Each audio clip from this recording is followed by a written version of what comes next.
Alright folks, how are we doing? This is me, Sam the Blue Tech Guy. Alright, we're going to turn that music off because it's copyrighted. I don't want to get a copyright strike. But since I did let y'all hear a clip of it, okay, I'm going to give a proper accreditation. So, let me pull the song up. The song is called Million Miles to Go, and I'm not sure if this is the album title or not. Dub Vision, and it's Danny White. Danny White. So, that's it right there. It's on my Spotify. I'm sure you guys can see that. So, I wish I could let y'all hear the whole song, but, you know, due to copyright, I can't. But I can just advise y'all to go download it or, you know, listen to it and buy it. So anyway, so this video is in regards to, first and foremost, Wobbly Wednesday. Well, what is Wobbly Wednesday? We're going to talk about that for a while. Wobbly Wednesday is Nystagmus Awareness Week. That is right. What is nystagmus? It is a condition where the eyes move involuntarily, like this.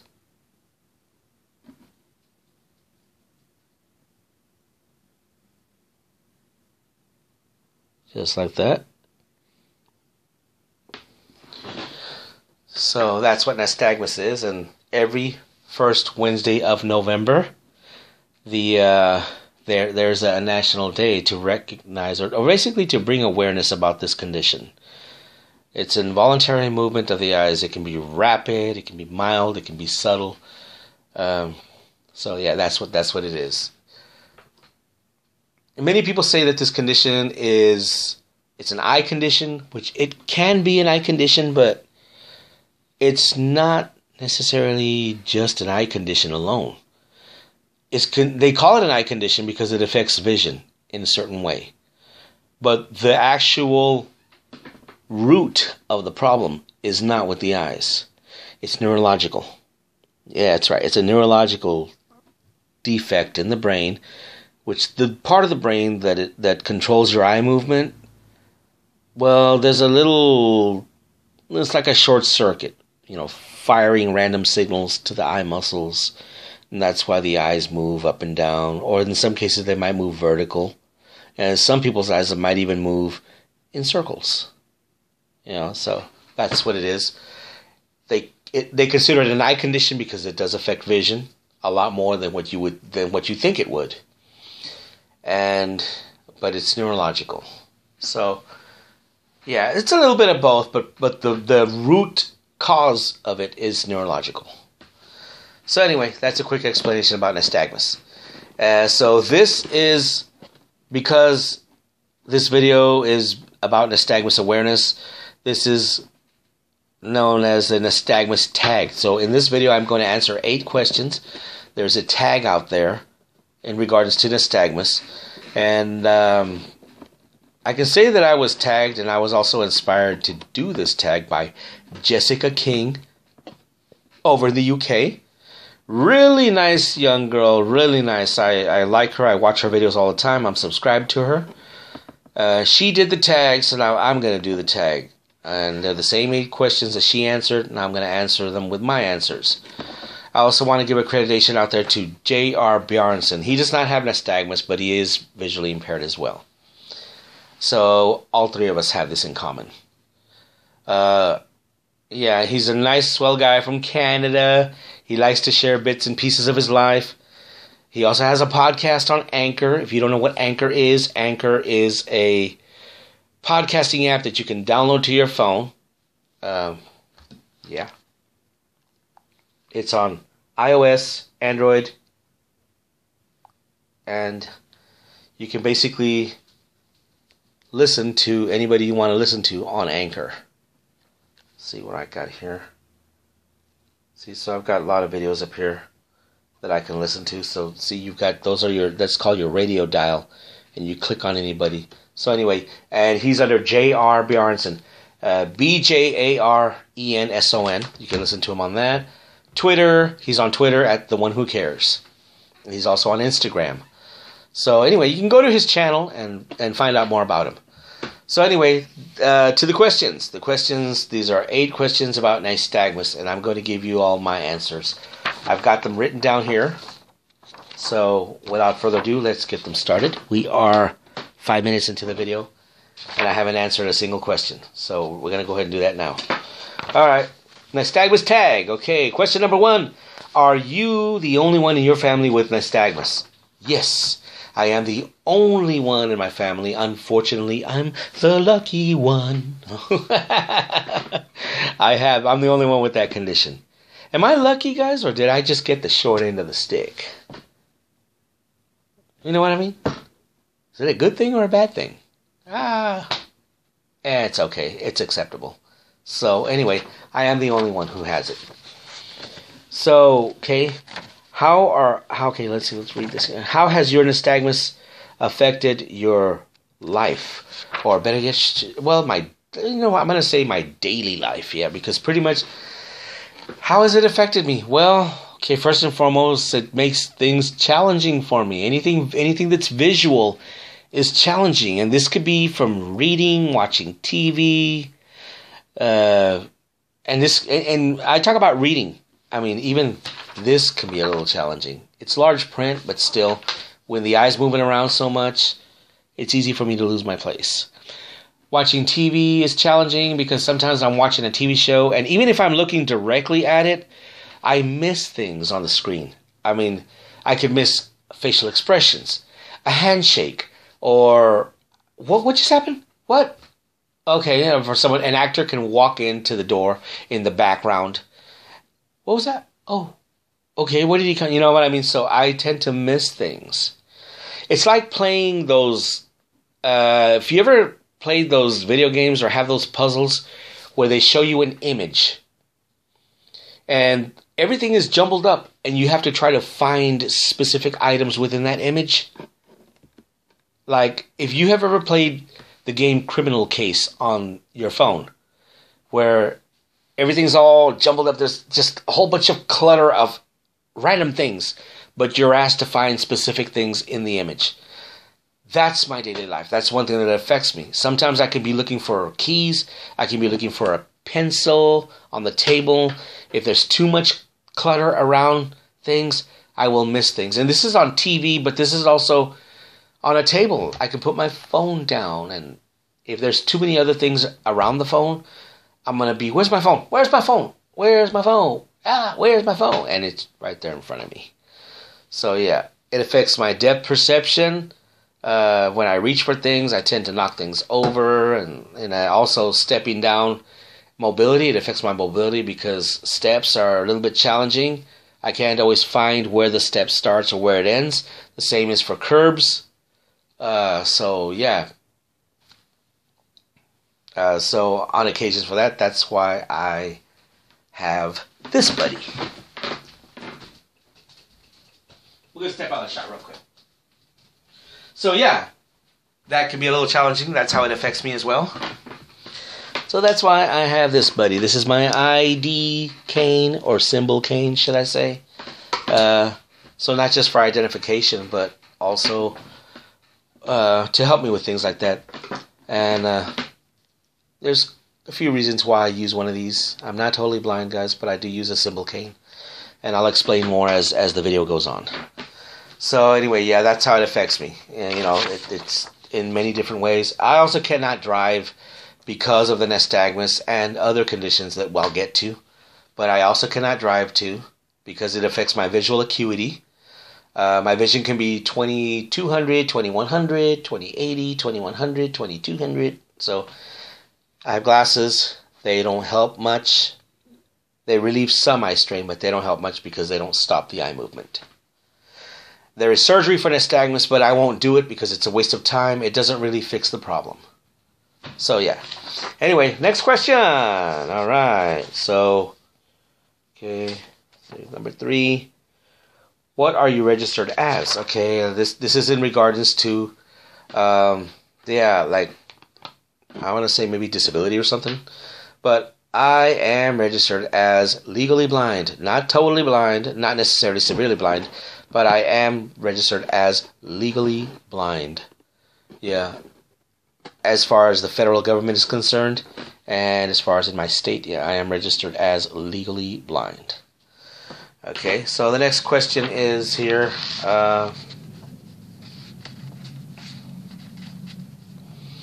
Okay, do you have other conditions with your nystagmus? Okay, yes I do. So we're getting to another part of the video here. Yes I do. I have nystagmus. I have open-angle glaucoma in my red eye. That's, if you don't know what glaucoma is, it is pressure in the eye, high pressure in the eye. We all have something called aqueous fluid, I think. Okay, yeah, aqueous fluid in the front of the eye, right in front of it, just right behind the cornea. There's clear fluid in there. And when that fluid, it goes in to maintain the shape of your eye.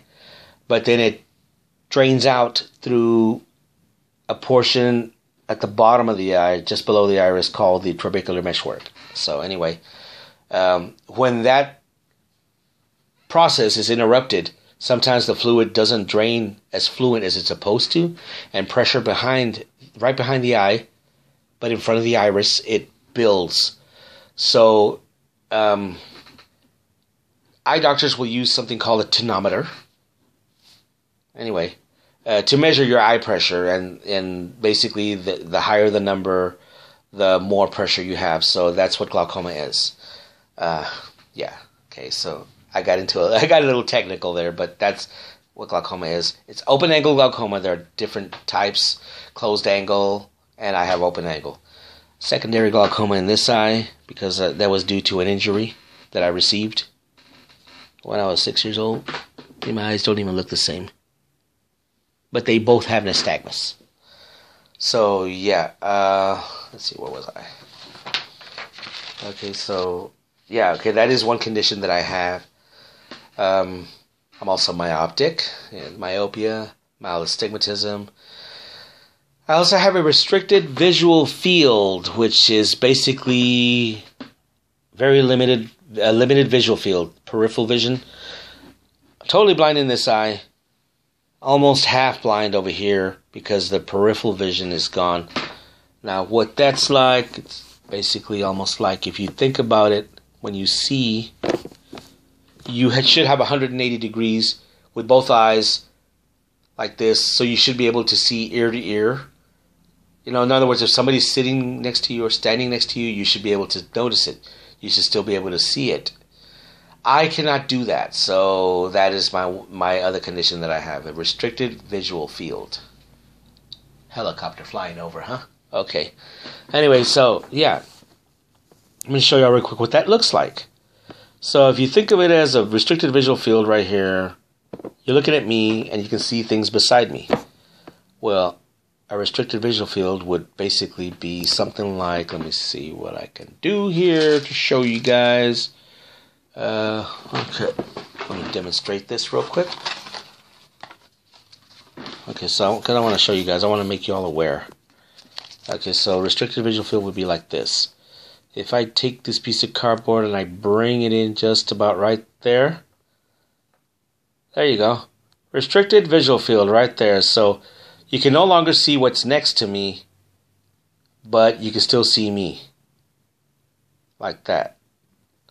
Now if I bring my finger in a little bit on this side, like that, right about there, that's a restricted visual field. Right there. So that's how my vision is affected, along with my nystagmus.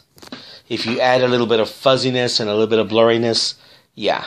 Okay, and also, I had an eye doctor's appointment not too long ago, and I also learned that I have early cataract formation in my left eye.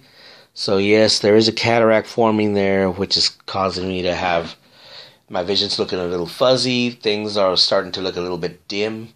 Colors are not as bright and vivid as they used to be. The cataract will be removed sometime in the future. I don't know when, because it's still in its early stages. And they really don't want to get in there and do any type of surgery or anything right now because, as with any surgery, there are risks of complications. Since I only have one good eye left, they really don't want to take those chances right now.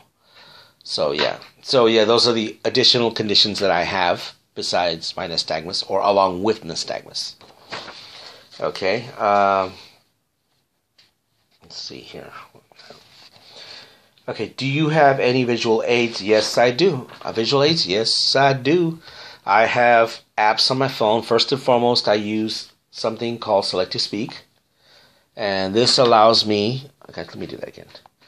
There's a little icon right there that you can see that almost looks like a little envelope. It's the gray one, just right under the Snapchat. Okay, when I click that, it turns blue, like that. And it allows me to highlight anything I want on the screen. Walmart, Low Vision, Domino's, Power Director, Play Store, Spotify. And it'll read things to me on the screen. If I'm not using that, I will use full talkback, which, if any of y'all know what VoiceOver is on the iPad, well, Android's version is called TalkBack. And it's basically where I can swipe. You know, I don't have to select anything. I just put my finger on anything and it automatically does it without me having to highlight it. I also use apps on my phone, and I'll show you those right now. This one is called Visor. It is a magnification app, and it makes things large for me. So it takes my camera and just turns it into a magnifier. Ooh, very close up of me, right? Yeah, I use that to help me read. That's one. Let's say it's almost the equivalent of a portable CCTV. Now, if you don't know what a CCTV is, well, I'll explain that later. I'll show you another wall. I also use KNFB Reader. This is KNFB Reader, the other one right here. That's KNFB Reader. Right there, I'll go ahead and push it. This is an OCR, optical character recognition app. If I put any type of printed material, this could be a newspaper or anything like that, and it will actually read it out to me. It'll read things out to me, and I can put anything. Yeah, and it actually will read things out to me. So yeah, that's another one I use. I also have another one, let's see, that I don't play around with too much, but it's on my phone. I don't always use it, but let's see here. I have that one right there. And I have this one. You guys can see it right there. Tap C. Tap C. Of course, it says that TalkBack has to be on, so it won't work. This one basically will just describe whatever's in front of me. This app is more commonly used by people who are severely visually impaired or blind, but in some situations it helps me as well. I don't use that one very much, but I do have it on my phone anyway.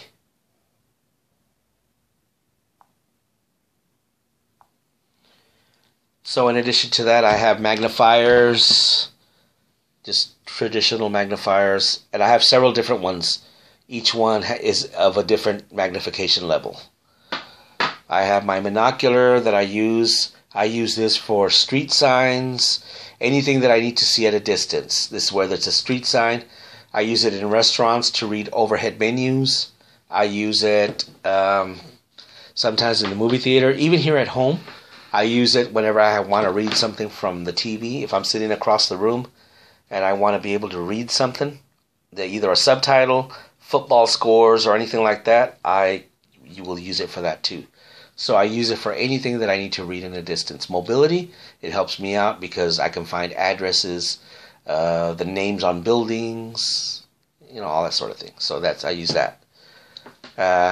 My glasses, of course, Of course, they don't fully correct my problem, but they aid to help me see things a little bit better. So let's see, magnifiers. And I have my CCTV, which is this big old thing over here, guys. Ugh.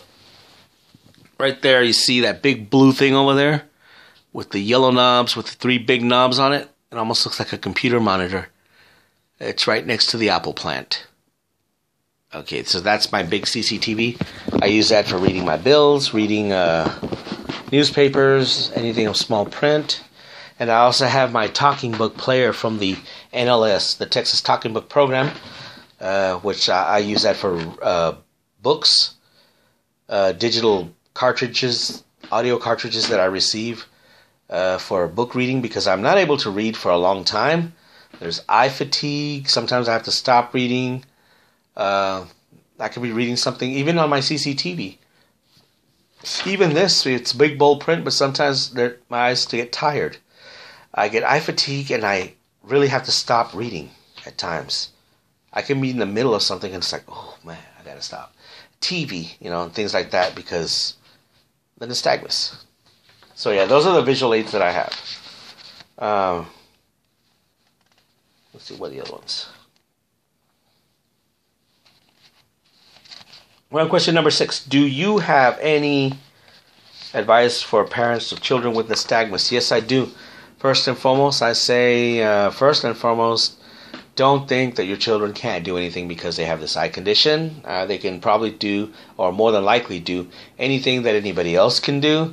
Don't set limits on your children. Let them experiment, let them explore, let them try. As long as it's nothing life-threatening or detrimental to their lives, let them try it. If they want to play sports and you're thinking, well, no, you can't do that because your eye condition. No, you won't see the football. You won't be able to catch it. It'll hit you in the face. Let it hit them in the face. The only way they're going to learn their limitations is through trial and error. This might sound crazy, but don't hold your children back from trying things or doing things because, you might think that, well, you can't do this because you don't see well. Oh, you can't do this because you don't see well. No, you can't be independent because you don't see well. No, you want your children to be as independent as possible. So, yeah, and don't assume that they can't do things. Don't make them feel hopeless, and don't make them feel so handicapped, And, so that's about all the advice that I have. And if your child is having problems coping with the fact that they have nystagmus or that they can't see as well as other kids, be there for them. Talk to them. Let them know it's okay, and, just kind of give them some reassurance if they're feeling down about it, if they're feeling bad about it. You know what I mean? And also, if they do need some additional help or anything like that, bring awareness to their school teachers, let them know, help them as much as you can, but without making them feel hopeless or without making them feel like they can't do anything in life or without making them feel like they won't accomplish anything. So that's my advice. Okay? And we're at question number 7. Describe your vision in 3 words. 3 words, guys. 3. Number 3. 3 words. Okay. Shaky. Blurry. Weird. I say weird. Jessica King said wobbly, but I say weird. I'm going to tell you why it's weird. Okay. When I look at something for too long, and this could be, I could be looking out through a blind in a window, those mini blinds. If I stare out of that for too long, it starts to get this weird, shaky, wavy look. Even the lines on this paper, after a while, will start to get this weird formation, and it looks all weird. Door frames are the same way. When I look at TVs or sometimes monitors from a distance, they tend to have this little flashy, flickering effect. That's because of my eye movement. And the fact that, screens refresh themselves. The refresh rate on the screen, sometimes I can actually see that. Because the screen is doing this, refreshing itself. My eyes are moving. So, yeah, sometimes I can see things like that. Sometimes I might even see slight flashes of color, red, green, blue, RGB. Sometimes I might even see some, little flashes, flickers of color on the edge of the screen because of my eye movement. Once again, that has to do with the refresh rate on the monitor and the fact that my eyes are moving. I don't know if everybody with nystagmus sees that, but I do. Okay, so let's see. Describe your vision. And then number 8, the last one. What help did you get in school or work? Okay, I'm going to go with my school stuff. I did get assignments recorded on audio cassette rather than because I was never able to see the chalkboard. I always had to walk up to the chalkboard. Back then we had chalkboards, green chalkboards, not whiteboards like today. But anyway, I can imagine whiteboards. I can imagine being in school today with whiteboards. God, those things are so hard to see. Green chalkboards were hard enough for me, much less a whiteboard, you know. I have a whiteboard over there, a calendar, right over there on my wall, but I have everything written big, you know. Anyway, so yeah, audio cassettes. Sometimes I also had large print textbooks. I had a CCTV, just like the one I showed you. Of course, a much older model. I had one of those that I used. I had this bold line paper that I actually used. So that, rather than traditional spiral, because that's difficult for me to see, I used bold writer pens whenever possible. These big bold, this is called the 2020 pen. Felt tip, it's basically just like your typical marker. I used this so that when I write my stuff I could see things better. Okay. See what I mean, guys? Oh, okay, damn it, I'm gonna get it in there. Okay. Yeah, depth perception problems, guys. Can't get the pen in the cap. Ah! Alright. Frustrating moment. Anyway, yeah. So that's what I had. I also had, magnifiers, like this, sometimes whenever possible. I also had, this also counts as a visual aid. They're over there, but I'm not going to go get them right now because I don't want to jump out of the screen too much. They are glasses with a telescope-looking thing that would allow me to see things up close. It was like a little, they almost look like, if you know what bioptic glasses are, they almost look like that. But they're not for distant. They're they're for reading distance. So I used that in school.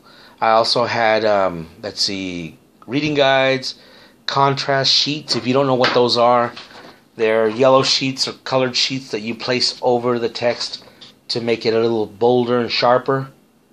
I also used reading guides, which basically is something like a ruler that just lets you mark your place. I think I have a few of those around here, but I can't find them. But anyway, that. And I was, in many cases, back in the days, I was also able to use an electric typewriter. Computers weren't really all that big back then, so an electric typewriter with big bold keys. So I would be able to type out some of my work too, rather than writing it down. I was also given extra time to complete assignments, and sometimes I was also, if for some reason if I did not complete an assignment, say if there was a test and there was 50 questions and I completed maybe 30 out of the 50 or 40 out of the 50, I was credited for only what I had done, and whatever I did not complete was not counted against me. I was also allowed to take the assignments home and finish them on there as well. Some of y'all might not like this. You know how everybody gets tons of homework? Okay, well, teachers were lenient on me. They didn't give me tons of homework. As a matter of fact, sometimes hardly ever, because of my visual impairment. A lot of kids didn't like that. But, hey, to each his own. So so basically that was all the different things that they did for me in school to help me and make things a little easier for me. So that concludes this tag. We are at about coming up to 30 minutes already. So I'm going to spend these next few seconds saying goodbye. I'll see you all later. Hopefully click that like button if you like this video. And if you have nystagmus and you're watching this video, if you haven't done the tag already, I tag you to do the tag. And I will try to see if I have enough time, put the questions down below in the description if I can. If not, you can go back through this video and write down the questions like I did. And join us on this Nystagmus Tag. And also, Wobbly Wednesday already passed this video, so obviously this video is late. Okay. But anyway, help us bring awareness about Nystagmus. And help us bring awareness about Wobbly Wednesday, the first Wednesday of November each and every year. So I'll see you guys later. You all take care. My subscribers, loyal subscribers, thank you very much. New subscribers, thank you very much. I appreciate you guys. It means a lot to me. You watch my videos, you comment, you click the like button. It means a lot to me. If you're gonna give me negativity, be constructive about it. Don't be a douchebag. Don't be a jerk. And that's all I have to say. Alright guys, so I'll see y'all in my next video. Y'all take care.